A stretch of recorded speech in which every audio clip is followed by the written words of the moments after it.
नमस्कार, आप देख रहे हैं IBC24। मैं हूं आपके साथ राउत सिन्हा। रात के 10 बजने को है और वक्त हो चला है हमारा खास बुलेटिन 10 बजे रात पूरे दिन की बात का। भोपाल से इस वक्त एक बड़ी खबर, जहां नागपुर से आरोपी को गिरफ्तार किया गया है। आरोपी युवक पर NSA का मामला दर्ज था। नागपुर में शराब की दुकान पर वो काम कर रहा था। आरोपी को नागपुर से भोपाल लेकर टीम पहुंचने वाली है। TT नगर थाना पुलिस कर्मी ने ये कार्रवाई की है।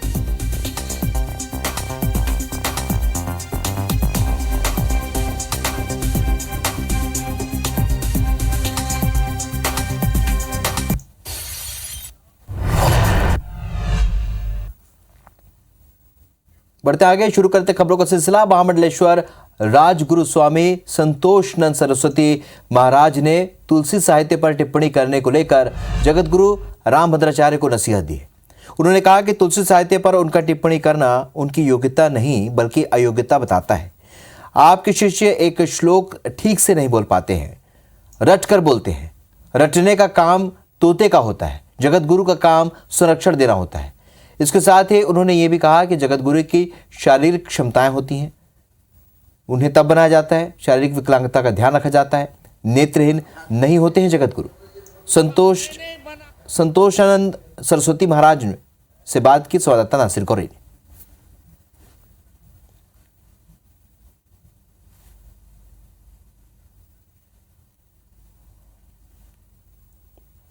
जगत गुरु रामभद्राचार्य की टिप्पणी को लेकर लगातार विवाद खड़े हो गए हैं और उसी को लेकर हमारे साथ में महामंडलेश्वर संतोष गुरु जी महाराज जी हैं। उनसे जान लेते हैं कि आखिर उनका क्या कहना है, वो किस तरह से देखते हैं। संत तुलसीदास जी महाराज का जो साहित्य है वह साहित्य केवल पठनीय नहीं है, वह पूजनीय साहित्य है। ये अलग बात है कि समकालीन साहित्यकार के रूप में, कवियों के रूप में उस समय पर कबीर हुए, जायसी हुए, सुर हुए, तुलसी हुए और भी अनेक कवि हुए हैं, साहित्यकार भी हुए हैं, रचनाकार भी हुए हैं। और लोगों ने धार्मिक रूप से भी अगर साहित्य लिखा है तो उसमें जो तुलसी साहित्य है वह केवल पठनीय या कथनीय नहीं है, तुलसी साहित्य पूजनीय साहित्य है।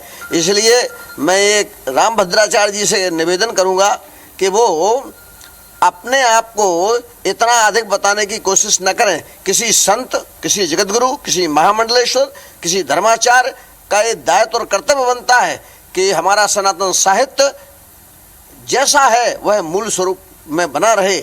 अगर उसमें विकृति लाने का स्वयं ऐसे लोग अगर प्रयास करना लगेंगे, अपने आप को चमकाने का प्रयास करना चाहते हैं, अपने आप को ज़्यादा विद्वान बताने का प्रयास कर रहे हैं, आपने कितने ऐसा साहित्य लिखा है जो जन समुदाय के द्वारा सर्वमान्य हो गया हो। आपको क्या मंशा लगती है, इसके पीछे क्या रहा होगा? क्या उन्होंने कोशिश की है बताने की कि अपने आप को महिमा मंडित करने का कोशिश है, या कुछ और उनके मन में चल रहा है, या लोगों का ध्यान आकर्षण करना अपनी ओर चाहते हैं इसलिए इस तरह की टिप्पणी करी है? जो जगत गुरु है उनका दायित्व क्या है, ये न उनको निर्वहन न करके अपने आप को समाज के बीच में उत्कृष्ट बनाने की अभिलाषा और तीव्र ऐसी इच्छा ही तुलसी साहित्य पर टिप्पणी करने का मुझे आशय लगता है। आपने उनकी गद्दी पे भी उनकी कैसे मिल गई उस पर भी सवाल खड़े किए, क्योंकि क्या किस तरह के सवाल हैं, क्या कहना चाहते हैं? सबके अपने अपने दायित्व होते हैं, चाहे वो महामंडलेश्वर हो, धर्माचार्य हो, जगत गुरु हो, सबके नॉर्म्स होते हैं। उसके शारीरिक क्षमता उसमें होना चाहिए। शारीरिक क्षमताओं में अगर विकलांगता है, इस पर भी उनको भी ध्यान रखना चाहिए कि क्या दिव्य दृष्टि केवल काम करती है समाज में, या बाह्य नेत्र भी होना चाहिए, भीतरी दृष्टि भी होना चाहिए और व्यवहारिक जीवन भी होना चाहिए। इसलिए मैं ये कहूँगा इस पर पुनर्विचार किया जाए। संतोष गुरु जी हैं, उन्होंने काफ़ी सारी बातें हैं वो कही हैं रामभद्र जी को लेकर, कही हैं उनकी गद्दी को लेकर भी कई सारे सवाल भी उठाए हैं। कैमरामैन राजकुमार कुशवाहा के साथ नासिर गौरी, IBC24 ग्वालियर। समलैंगिकता कानून पर महामंडलेश्वर राजगुरु स्वामी संतोषानंद सरस्वती महाराज ने बड़ा बयान दिया है। महामंडलेश्वर राजगुरु स्वामी संतोषानंद सरस्वती ने कहा कि समलैंगिकता कलयुग की विचारधारा है। हम सनातनी हैं, हमारा जीवन का स्वरूप सनातनी होना चाहिए। पशुओं में भी समलैंगिकता नहीं है तो फिर कानून क्यों लाया जा रहा है? क्या है मानव जीवन के लिए ठीक है? भारतीय सभ्यता को बदनाम करने का काम किया जा रहा है। ये वैज्ञानिक दृष्टि से भी ठीक नहीं है। लिंग का संबंध भोग है, विचार है, व्यक्ति सुधार है, न तन का आधार है। ये स्पष्ट करना चाहिए, समलैंगिकता को लेकर मूर्ख बनाने की कोशिश हो रही है। समलैंगिकता का ये कलयुगी विचारधारा और कलयुगी कर्म का आधार है। हम एक सनातनी हैं, भारतवर्षीय हैं। हमारे भारतीय संस्कार ये कतई स्वीकार नहीं करते कि मानव जीवन का स्वरूप कैसा हो, वो सनातनी हो, वास्तव में वैदिक हो, वास्तव में अप्राकृतिक ना हो, प्राकृतिक हो, नेचुरल हो। अरे समलैंगिकता तो पशुओं में भी नहीं है।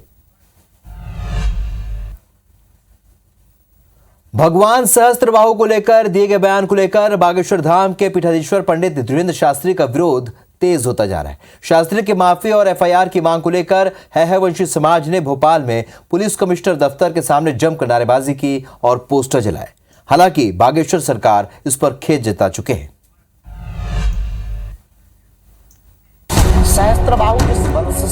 भगवान सहस्त्रबाहु को लेकर दिया आपत्तिजनक बयान के बाद पंडित धीरेंद्र शास्त्री घिरते जा रहे हैं। हैहवंशी और कलचुरी समाज धीरेंद्र शास्त्री से बेहद खफा है। भोपाल में समाज के लोग ने पुलिस कमिश्नर दफ्तर के सामने प्रदर्शन करते हुए धीरेंद्र शास्त्री के खिलाफ जमकर नारेबाजी की और पोस्टर भी जलाया। समाज ने सार्वजनिक रूप से माफी मांगने की मांग की। वहीं पुलिस कानून के मुताबिक कार्रवाई की बात कह रही है। यदि उनमें ज्ञान होता तो एक बार तुकोराम जी के खिलाफ, उनकी पत्नी के खिलाफ बोला, साईं बाबा के खिलाफ बोला, अब उन्होंने सहस्त्रबाहु भगवान के खिलाफ जो बोला है, उनको ये मालूम होना चाहिए कि सहस्त्रबाहु भगवान चक्रवर्ती सम्राट थे। कलचुरी समाज के सदस्यों ने आज आकर के 2 विभिन्न मंचों से सदस्य आए थे और उन्होंने आज ज्ञापन दिया। ज्ञापन का परीक्षण कर हम लोग वैधानिक कार्रवाई करेंगे। इंदौर में भी क्षत्रिय समाज ने धीरेंद्र शास्त्री के बयान की निंदा करते हुए उनसे माफी की मांग की है। इतनी अभद्र टिप्पणी करेंगे धीरेंद्र शास्त्री जी, वो हमारी समाज को गवारा नहीं है। उनका पुरजोर विरोध किया जाएगा, उनके खिलाफ एफआईआर दर्ज कराई जाएगी। पंडित धीरेंद्र शास्त्री ने विवाद बढ़ता देख अपने बयान पर खेद जताया है। उन्होंने ट्वीट कर अपने बयान पर माफी मांगी और कहा कि हम सब हिंदू एक हैं, एक रहेंगे।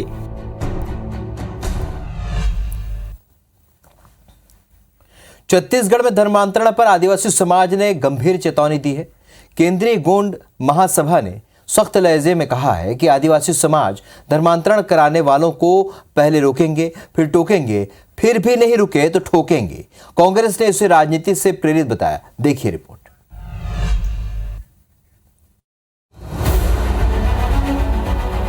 आदिवासियों की ललकार, धर्म पर खींची तलवार, धर्मांतरण पर आर पार, अब करेंगे सीधा वार। धर्मांतरण पर आदिवासी समाज ने जंग की हुंकार भर दी है।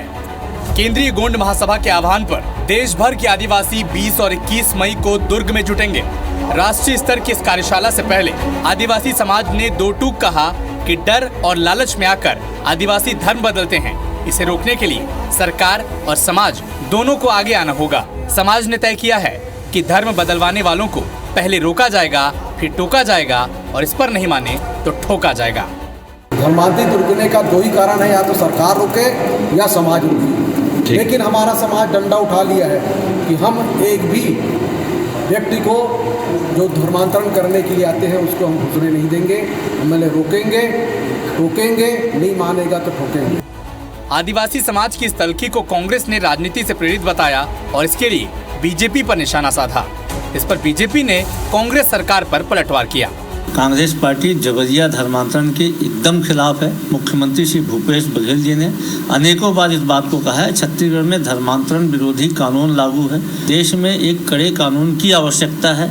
आज तक भारतीय जनता पार्टी की केंद्र सरकार धर्मांतरण को लेकर कोई कानून बनाने के लिए कवायद नहीं कर रही है। इसका सीधे सीधे अर्थ है कि भारतीय जनता पार्टी धर्मांतरण को बढ़ावा देना चाहती है।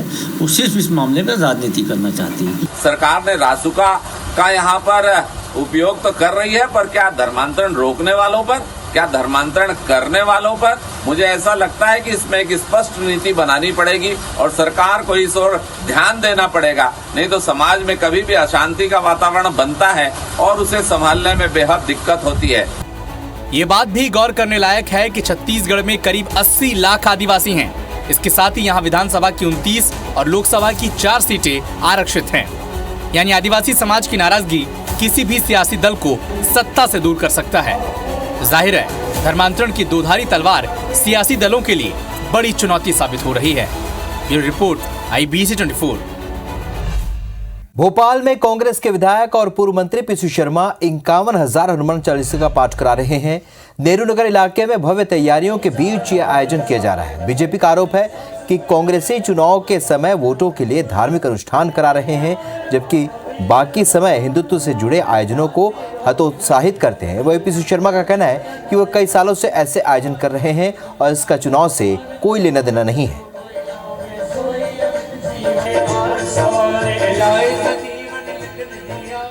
चुनाव के समय धार्मिक गतिविधि करना और बाकी समय में उन लोगों को हतोत्साहित करना, ऐसी गतिविधियों को हतोत्साहित करना, ये जो कांग्रेस का चरित्र है, ये चरित्र ठीक नहीं है। बीजेपी के सभी लोगों को यहाँ पे आमंत्रित किया, आओ, और अगर जो चुनाव भी है तो तुम भी पाठन करो इसका, हनुमान चालीसा का, और जो इसका लाभ होता है वो लो बराबरी से।